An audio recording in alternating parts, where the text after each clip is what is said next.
안녕하십니까. 여의도 24시입니다. 이번 시간에는 이 국내힘에 대해서 얘기를 해보겠습니다. 국내의 친윤 세력에 대해서 얘기를 해보겠습니다. 여러분들 우리가 이제 통상적으로 편의에 따라서 친윤계 이렇습니다. 근데 여러분들 이 친윤이라는 거는 엄밀히 얘기하면 정치 계파로 이렇게 분류하기도 어려울 정도로 정말 그 세력 자체가 미미하고 거기에 모여 있는 사람들의 그 구성원, 면면 자체가 상당히 좀 그렇다 이런 얘기를 할 수밖에 없습니다. 왜냐하면 여러분들 과거 뭐 예를 들어서 친박계니 친노 또는 친문 이런 걸 한번 보시기 바랍니다. 뭐 친노나 친문은 이 운동권 애들이 이렇게 약간 이념적 성향이 비슷한 애들이 모여가지고 어떤 특정인을 갖다가 숭배하고 또는 특정인을 간판으로 내세워서 자기들의 권력을 계속 유지하려고 했던 그런 속성이 강했지 않습니까?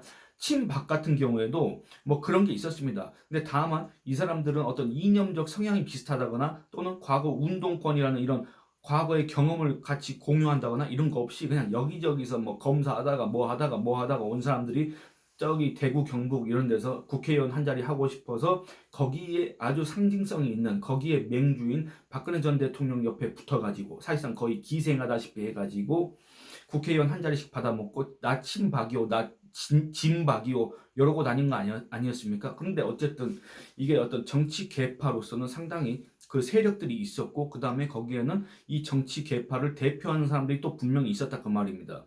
근데 여러분들 지금 한번 생각해 보시기 바랍니다. 지금 친윤이라고 했을 때 이렇게 여러분들 머릿속에 스쳐 지나가는 여러분들이 떠올릴 수 있는 사람들이 몇 명 있을 겁니다. 근데 이 사람들 말고 여러분들 과연 친윤이 몇 명이나 있습니까? 그런 걸 생각해 봤을 때 우리가 과거 뭐 친박, 친노, 친문, 그다음에 지금 더불어민주당의 친명 이런 정치 계파와는 이 친윤은 상당히 그 규모 면에서도 그렇고 그 구성원의 면면을 봐도 그렇고 상당히 좀 질적으로 양적으로 좀 떨어진다 이렇게 얘기할 수가 있겠습니다. 그래서 정치 계파라고 부르기엔 좀 미달이다. 그런데 편의상 그냥 친윤계라고 부르고 있다. 이렇게 얘기할 수 있겠습니다. 이 친윤계의 지금 현재 이 하고 있는 그 행태를 보면 정말 그야말로 가관입니다. 정말로 어떻게 보면 이 국내힘 당원들과 국내힘 지지층한테 일종의 도전을 하고 있는 거 아니냐. 이런 생각이 들 정도입니다. 제가 여러분들한테 이런 기사를 인용해서 얘기를 한번 한 적이 있습니다. 한겨레 기사인데 6월 7일 날 나온 기사입니다. 제목은 이렇습니다. 어차피 대표는 한동훈 경쟁자 안 보이는 국힘 전당대회라는 제목의 기사 6월 7일 날 한겨레가 보도했습니다. 이 기사의 말미에 아주 충격적인 내용이 있어서 제가 이 최근에 국내임 의원들 108명의 패배주의, 이 무능 이런 거를 지적하면서 이 기사를 잠깐 인용한 적이 있습니다. 그런데 제가 그 얘기를 다시 하는 이유가 있습니다. 그런데 그 이유에 대해서는 제가 잠시 뒤에 말씀을 드리고 이 기사의 이 마지막 대목, 아주 이 충격적인 대목을 여러분들하고 다시 한번 같이 읽어보려고 합니다. 결국엔 이 마지막 대목은 뭐냐면 어차피 대표는 한동훈이고 경쟁자가 안 보이는 국힘 전당대회이기 때문에 한동훈 전 위원장이 전당대회에 출마할 경우 당 대표는 어떻게든 따놓은 당상 아니냐, 사실상 그거 한동훈 추대식 아니냐 이런 예측, 이런 전망이 지배적이지 않습니까? 여러분들도 이렇게 생각하시지 않습니까? 근데 여기에 대해서 한 전 위원장과 껄끄러운 친윤계 쪽은 지켜본다는 기류다라고 이렇게 얘기를 하고 있습니다. 왜 지켜보느냐? 여러분들 왜 지켜보겠습니까? 아니 자기들이 아무런 힘이 없기 때문에 지켜볼 수밖에 없지 자기들이 뭘 하겠습니까? 여러분들 제가 아까 이 친윤계가 정치 개파라고 부르기에는 좀 부족하다. 양적으로 질적으로 부족하다. 미달 수준이다. 라고 말씀드렸던 이유 중에 하나가 여러분들 이 친윤계가 이 국민의힘의 주류라고 불리지 않습니까? 국민의힘이 주류고 기득권이고 그렇다고 한다면 이 개파의 좌장이 있어야 될 것이고 이 개파 안에서 다음 당권을 우리가 갖고 가야 되겠다라고 할 수 있는 그래서 내세울 수 있는 그런 인물 자체가 있어야 됩니다. 근데 여러분들 그 인물이 과연 정말 객관적으로 인물이 좋냐 안 좋냐 그런 걸 떠나서 그냥 인물 자체가 있어야 됩니다. 내세울 수 있는 인물이 있어야 됩니다. 이 사람들이 한동훈 전 위원장의 등판, 한동훈 전 위원장의 전당대회 출마, 한동훈 당 대표 체제를 갖다가 극도로 지금 꺼린다고 여러분들 생각하시지 않습니까? 오죽하면 황우여가 갑자기 갑툭튀 해가지고 뭐 별의별 이상한 아이디어를 제안을 계속하면서 마치 그게 어마어마하게 새로운 혁신적인 아이디어인 것처럼 계속 고집을 피우고 있지 않습니까? 그런 것들을 봤을 때 정말 친윤 내지는 그 친윤의 뒤에 있는 사람들은 이 한동훈의 당 대표 체제를 극도로 싫어하구나, 혐오하는구나 이렇게 생각하고 있지 않습니까? 그런데 그런다고 한다면 아니 간단하지 않습니까? 이 친윤계에서 한동훈의 대항마를 내놓으면 되는 거 아닙니까? 여러분들 이 친윤계에서 이 국내외 주류이자 기득권인 친윤계에서 한동훈이 당 대표가 되는 게 싫다고 한다면, 한동훈이 다시 국내임으로 돌아오는 게 싫다고 한다면, 한동훈이 국내임 지지층 윤석열 대통령의 지지층 절대 다수의 지지를 받고 있는 그 현실이 싫다고 한다면, 자기들이 이 한동훈을 꺾을 수 있을 만한 인물을 내세워서 한동훈의 대항마를 내세워서 한동훈의 전당대회 출마를 저지한다든지, 아니면 국내임 당원과 지지층 또는 무당층의 지지를 갖고 온다든지, 이렇게 하면 너무나도 간단한 일 아닙니까? 근데 심지어 이 친윤계라는 이 사람들은 내놓을 인물도 없습니다. 내놓을 인물 자체가 없는 게 개파가 무슨 개파입니까? 아니 사람이 없는데, 절대적으로 숫자도 부족하지만 사람 자체도 이 대중적인 인지도, 대중적인 지지율을 조금이나마 기록하고 있는 사람 자체가 없습니다. 이런 개파에 무슨 미래가 있습니까? 아니 여러분들, 우리가 이 정권이라는 것도 자꾸 이 정권 재창출을 하고 재집권을 하고 이래야만이 이게 의미가 있는 거 아니겠습니까? 그래서 다른 차기 주자들을 갖다가 여러 명을 경쟁시키면서 키우는 거 아니겠습니까? 그게 바로 윤석열 대통령의 원래는 의무이자 역할이자 그다음에 지지층이 기대했던 역할이었는데, 그걸 지금 못하고 있다고 평가를 받고 있지 않습니까? 근데 이 정치 개파도 마찬가지입니다. 이 당이라는 그 범위 안에서 봤을 때 이 정치 개파들도 결국에는 뭡니까?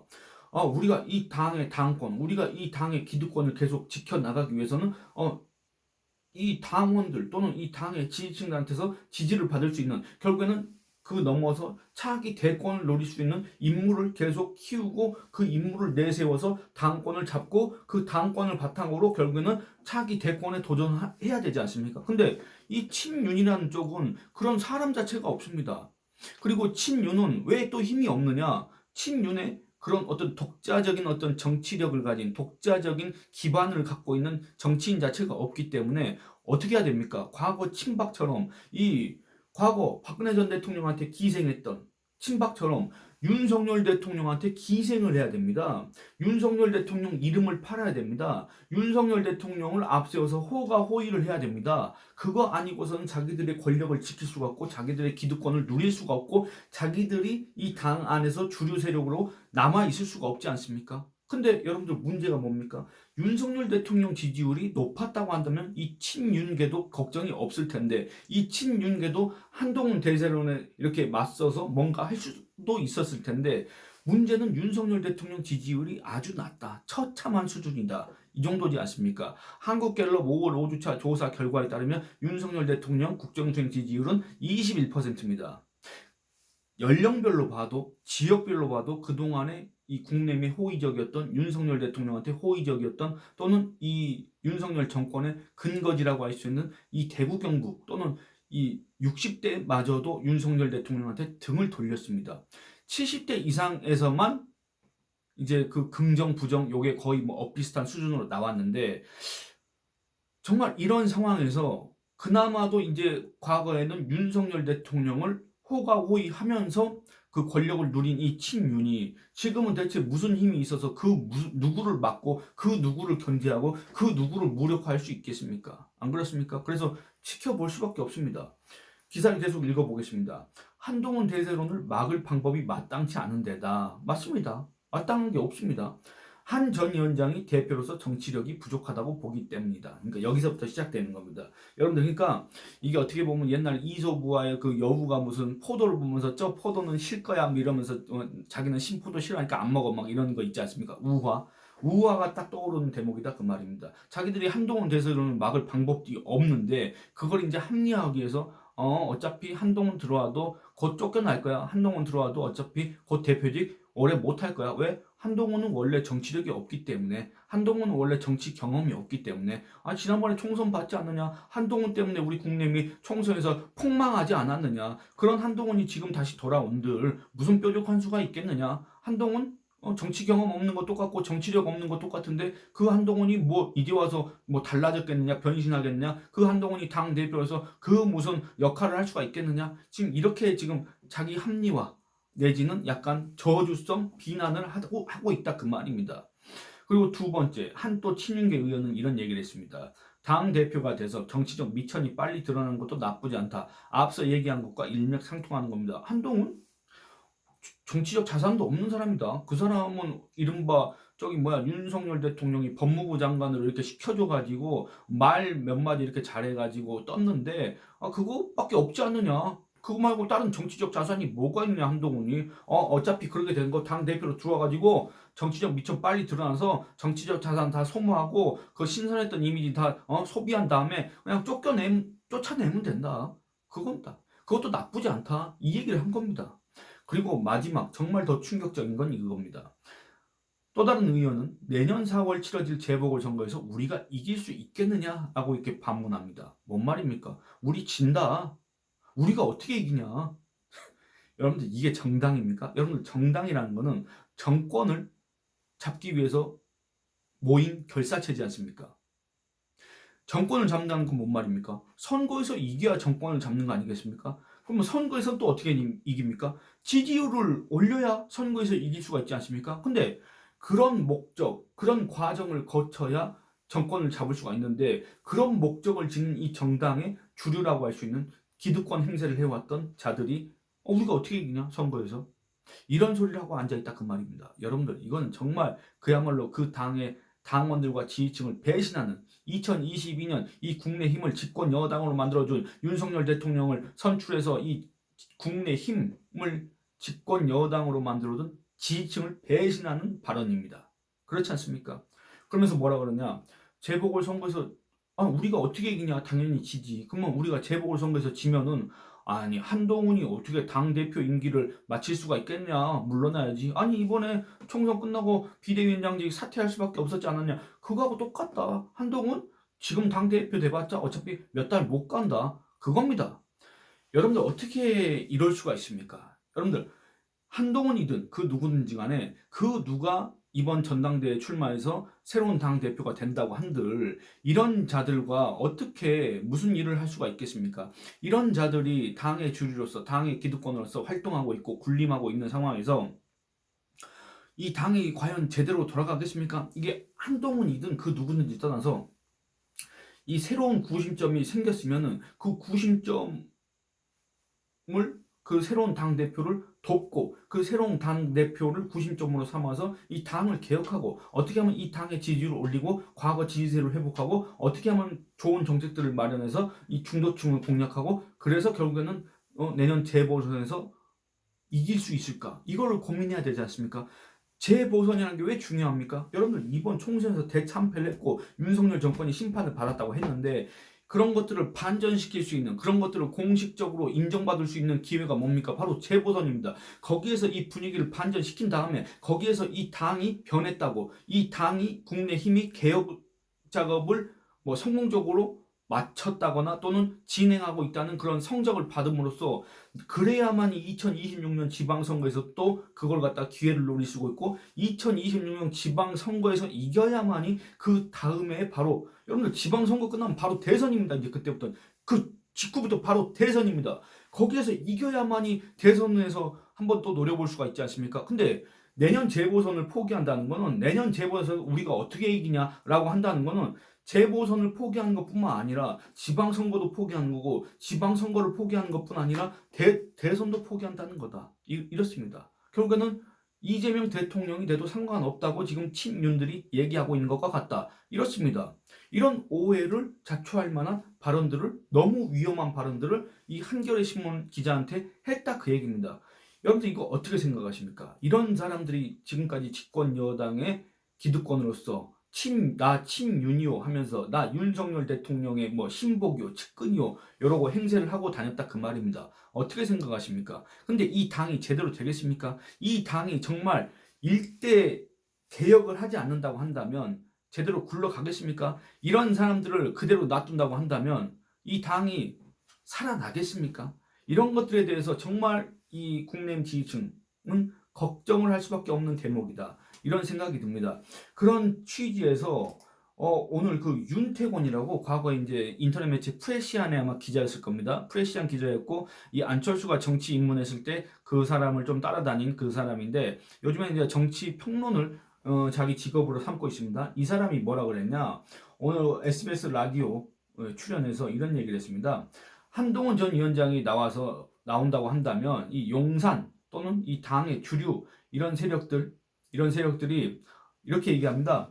어디 보도 보니까 참 기가 차던데 이게 제가 지금 인용했던 한겨레 기사 6월 7일 날 여러분들하고 지금 15분 동안 얘기했던 그 기사인데 어디 보도 보니까 참 기가 차던데 4월에 재보궐선거가 있을 건데 안 되면 한동훈이 버틸 수 있겠어? 이런 이야기를 어떻게 기자들한테 하죠? 이렇습니다. 그래서 저도 며칠 전에 여러분들한테 그 얘기를 한 겁니다. 정말 어처구니가 없다고 얘기를 했지 않습니까? 그런 이야기를 저는 그게 되게 이해가 잘 안 되는 면이에요. 민주당에서 그런 이야기가 나오면 그럴 수 있죠. 우리 재보선도 이길 거야. 그럼 한동훈이 버틸 수 있겠어라는 이야기가 민주당에서 나올 법한데 우리가 이렇게 개판이 돼가지고 우리가 또 질 건데 그럼 한동훈이 버틸 수 있겠어? 개판이라서 지고 한동훈이 못 버틴다 쳐요. 그러면 좋나? 행복한가? 여러분들 옛날에 안철수를 따라다녔던 프레시안 출신의 이 윤태권이 지금 이 국민의힘에 대해서 이렇게 얘기를 하고 있는 겁니다. 이 친윤의 행태에 대해서 이렇게 비판하고 있는 겁니다. 아니 한동훈이 못 버티고 자기 국민의힘이 내년 재보선에서 이기지 못하면 친윤은 좋습니까? 친윤은 행복해지는 겁니까? 지금 이걸 묻고 있는 겁니다. 그러니까 이게 기가 차다는 건데 한동훈 위원장 입장에서는 이런 부분이 어찌됐건 옳고 그르고를 떠나서 다 짐인 거죠. 그걸 어떻게 해결해야 될 건가가 향후의 문제인 거고 어떤 자해적 행동이 설마 그럴까 싶은데 만약에 그게 이제 실체화된다면 어떻게 할 건가? 상대방하고는 싸우면 되지만 그 후방하고는 어떻게 할 거냐의 그 문제. 그렇다고 해서 주류를 보듬고 이렇게 끌어안고 하면 그건 또 윤석열 대통령의 후계자. 그건 또 이제 곤란한 일 아니겠습니까? 그게 이제 어려운 거죠. 이렇게 얘기를 합니다. 결국엔 뭔 말입니까?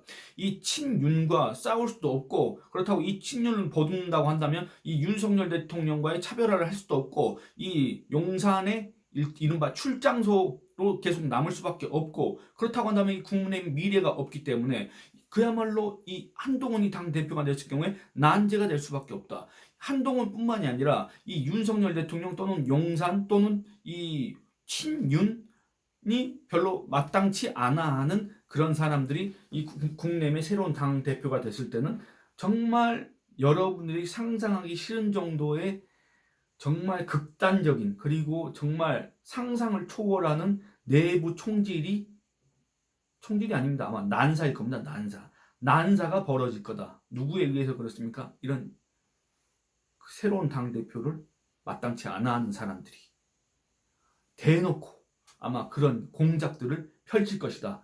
그렇게 될 경우에는 결국에 어떻습니까? 국내힘이 망할 수밖에 없는데 국내힘이 망하면 윤석열 대통령은 좋습니까? 친윤은 좋습니까? 행복해집니까? 아니면 윤석열 대통령 옆에 있는 사람들은 행복해집니까? 이런 것들에 대해서 정말 진지하게 한번 생각을 해봐야 됩니다. 여러분도 한번 정말 진지하게 생각을 해봐야 됩니다. 정말 어려운 문제긴 한데 그래서 정말 답이 안 나오는 문제긴 한데 그럼에도 진지하게 생각을 해봐야 됩니다. 여러분들 이에 관해서 의견을 댓글로 많이 남겨주시기 바랍니다. 이 영상은 이만 마치도록 하겠습니다. 감사합니다.